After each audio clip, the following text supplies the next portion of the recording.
Francisca, আমি নিশ্চিত যে আপনারা যারা অ্যানালগ ছবি তুলেছেন তাদের কাছে এখনো অনেক নেগেটিভ অবশিষ্ট রয়েছে।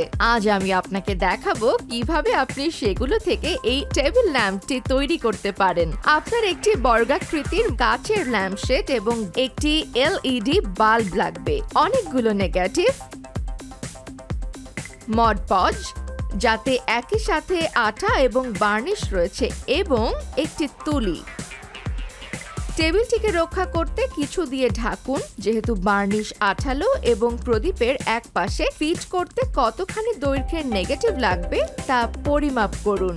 আমি সাধারণত ফিল্মের স্ট্রিপগুলো আঠা দিয়ে অনুভূমিকভাবে লাগাই, কিন্তু উলম্বভাবে লাগানো হলে তা বেশ দুর্দান্ত দেখায়। আঠা মেখে নিন এবং বেশ ভালো করে নেগেটিভগুলো জুড়ে দিন। ছিদ্রযুক্ত দিকগুলিতে আঠা লাগান যাতে তারা ওভারল্যাপ করে এবং অবশিষ্ট অংশ কেটে ফেলুন। নেগেটিভগুলোর ওপরেও আঠা লাগান। চারটি পাশেই ভালো করে আঠা মাখিয়ে নিন। আঠা লাগানো শেষ হলে আপনি সেলোফোন টেপ দিয়ে প্রান্তগুলো আটকে দিতে পারেন যাতে কোণগুলো মসৃণ হয়।